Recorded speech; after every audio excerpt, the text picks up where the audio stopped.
the internationally acclaimed On Stage with Winford Williams. At a new time, Saturdays at 8 p.m. on CVM TV. So much more than entertainment.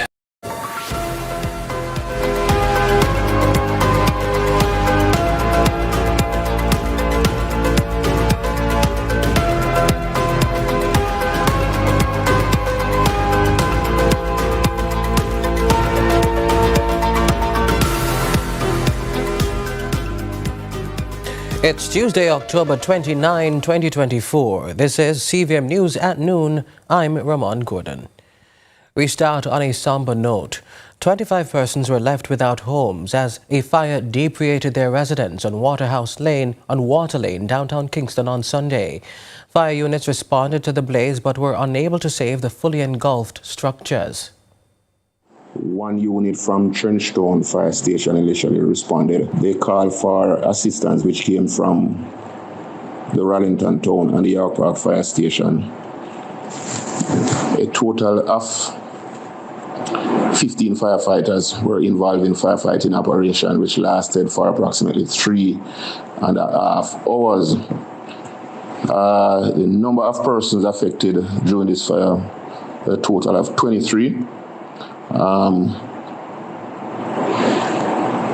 That shares between adult and children.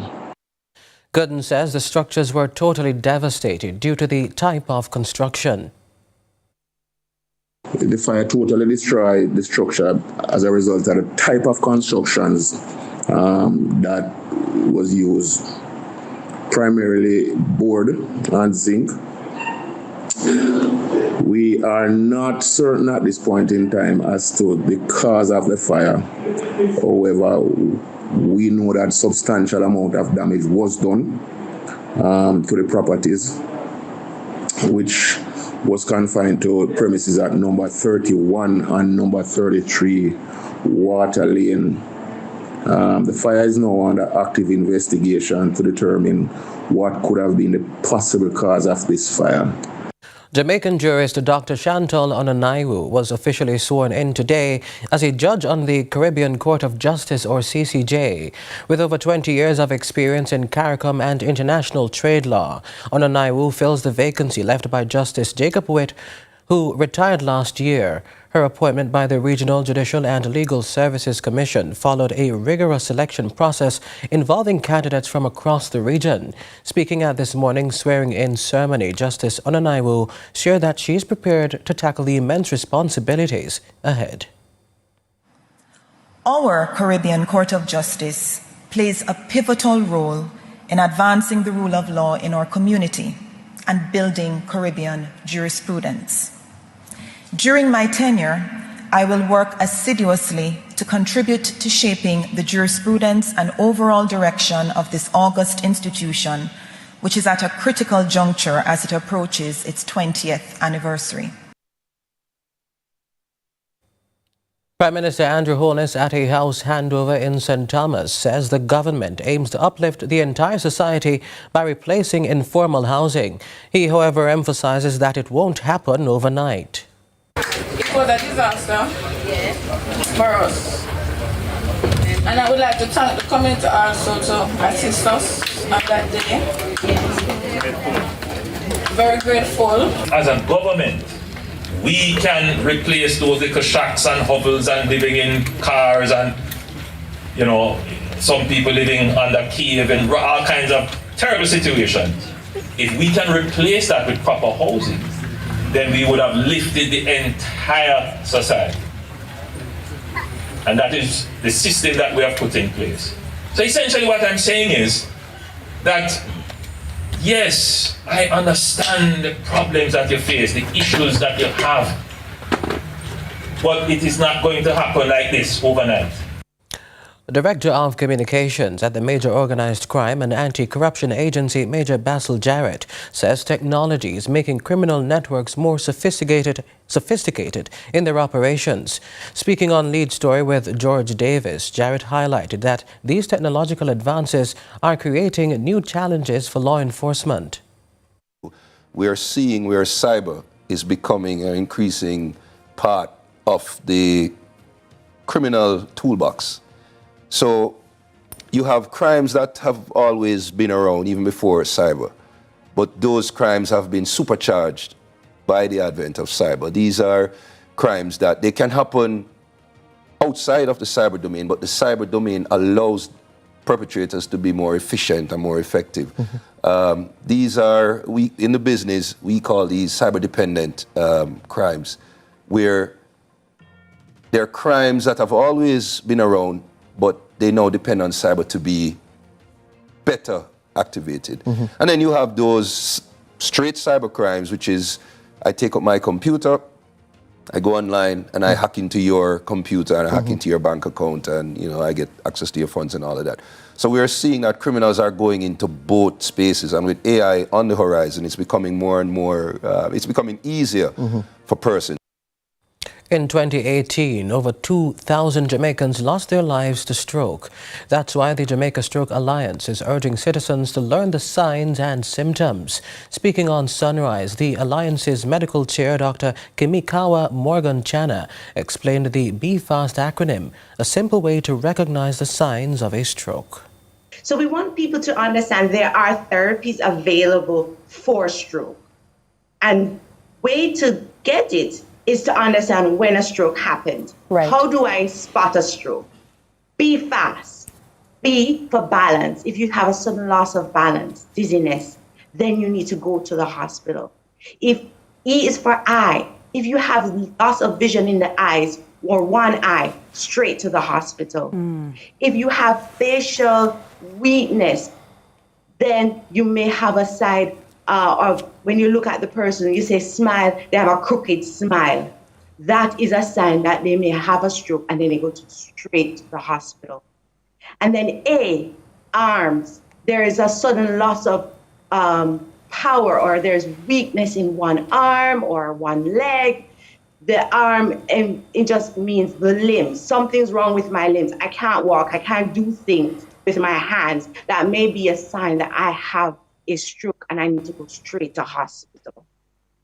And then S, slurred speech. I have some speech difficulty. You ask the person, the sky is blue. Repeat after me. The sky is blue. They can't get the words out. Nothing comes out at all. Then that is a sign that they may have a stroke and they have to go to hospital. And T, time. And with that, we take a break. More when we return.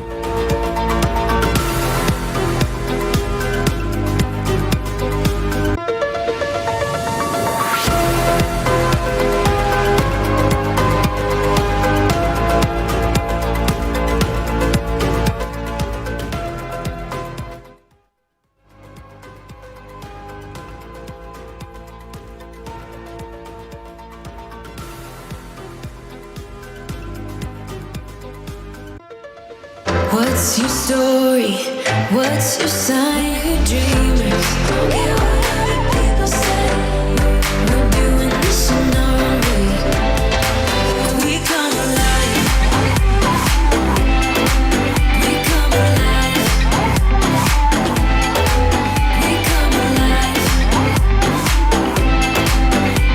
We're doing this in our own way. We come alive.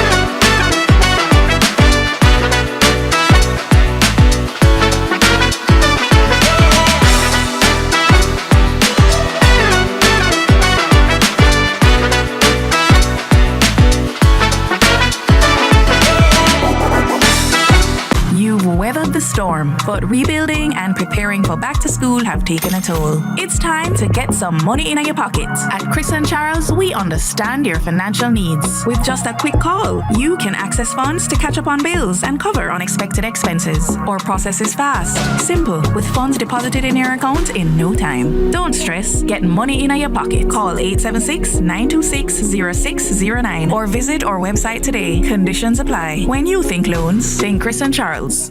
The Isuzu MUX. Take the lead. Visit our showroom at 19 to 21 Carlton Crescent, Kingston 10 today. Or call us at 876-929-9190. Isuzu Jamaica, with you for the long run.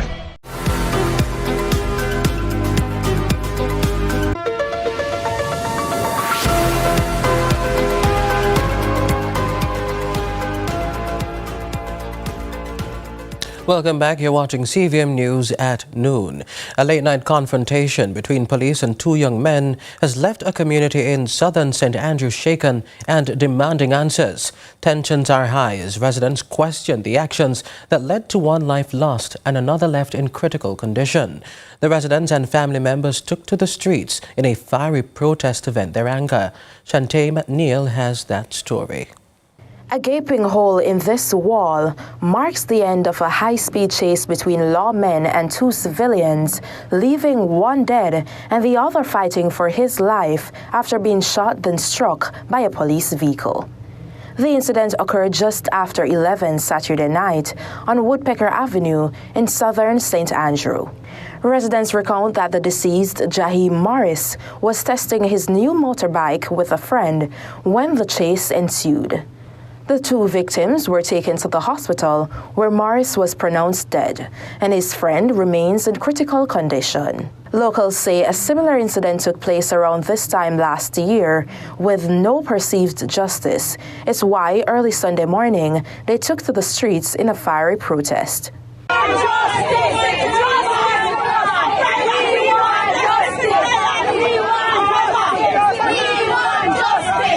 The father of the deceased, Martin Morris, remembers his son as a jovial, law-abiding youngster. I'm not come road unless you have something to do on the road. But more forever, right now, he's a TikTok boss. He's TikTok American. Many people love him on the TikTok. He is so famous and he's a very handsome youth. Everybody loves him. No trouble, never. Getting in a trouble, never been to a trouble, never been to a police record, nothing at all. A cousin of the other man, now in critical condition, spoke to the severity of his injuries. He's not doing good, he's unconscious, he can't talk, and he not respond to anything.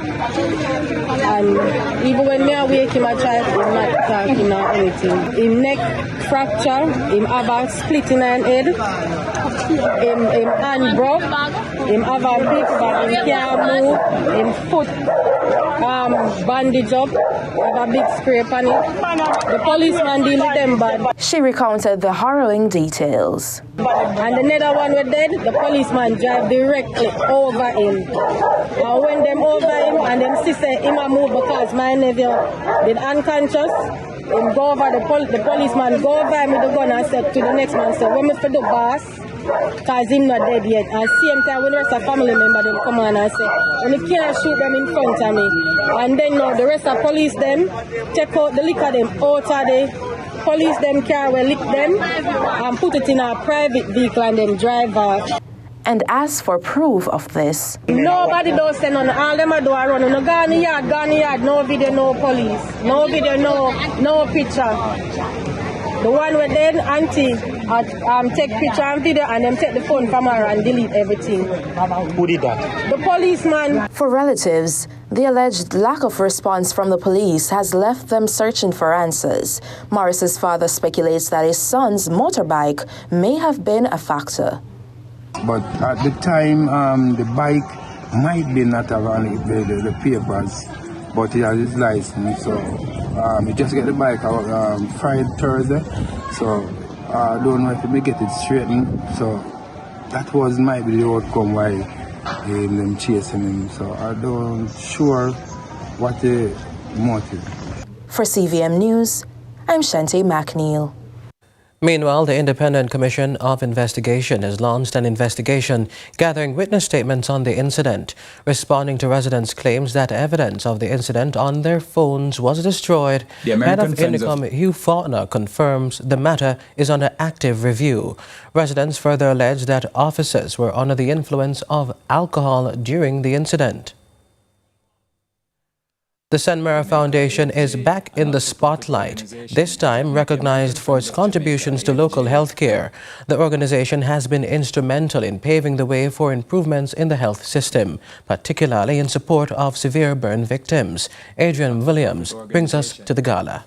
4 awardees at its recent Hummingbird Gala. Among them for philanthropic efforts are brothers Robert and Mark White of the Sanmera Foundation. Director for the AFJ, Pamela Bridgewater, sees the work of Sanmera as groundbreaking in positively impacting Jamaica along with improvements in the local healthcare system. Robert and the Sanmera Foundation and Mark have been doing for burn victims especially, we find that so noteworthy. And I think it's also noteworthy that the government is now trying to find a worthy hospital for burn victims right in Jamaica. And we can attribute that all to the work of Sanmera, Robert, and Mark White. Bridgewater, a former United States ambassador to Jamaica, also sits on the Sanmera board and believes the White brothers have worked hard towards doing good in society. Sanmera Foundation have given a lot of scholarships to individuals. We also help a lot of people with medical equipment and also with their medical bills. And we also do a lot in starting up young entrepreneurs with their own business. And it's something that we continue to do until we expand it and help the burn victims. Secretary for the foundation, Mark White, highlights their willingness to go above and beyond to help others. We always go out of the scope to even help the burn victims beyond what we can even afford sometimes. We actually look, sponsors for them as well, and to even send them back to further their treatment. The AFJ was established to assist Jamaican charities in the areas of education, healthcare, human and economic development. Adrian Williams for CVM News. To international news now, Trump's campaign is on the defensive after a speaker at his campaign rally in New York insulted the island of Puerto Rico using racist language. Al Jazeera's White House correspondent reports. With just a week until Election Day, Donald Trump's presidential campaign is managing the fallout of a crisis. They just say, Trump is not truthful. The former president's Sunday rally in New York City was supposed to culminate his campaign's closing arguments. Instead, critics allege it devolved into a racist scene, reminiscent of the 1939 Nazi rally occurring at the same location, especially when this comedian compared Puerto Rico to trash. There's literally a floating island of garbage in the middle of the ocean right now. Yeah, I think it's called Puerto Rico. Other speakers piled on, making derogatory remarks about Vice President Kamala Harris, the Democratic presidential nominee. As the first Samoan, Malaysian, low IQ, former California prosecutor ever to be elected president. The Trump campaign has distanced itself from the comments. Casting his ballot in his home state of Delaware, U.S. President Joe Biden told reporters Trump's weekend rally's proof a vote for Trump is a mistake. It's simply embarrassing. Most of the presidential scholars I've spoken to talk about the single most consequential thing about a president's character. And he puts that in question every time he opens his mouth. That's why Vice President and Democratic presidential nominee Kamala Harris is using the closing days of the election campaign to argue a vote for Trump is dangerous. Stay with us. Sports is next.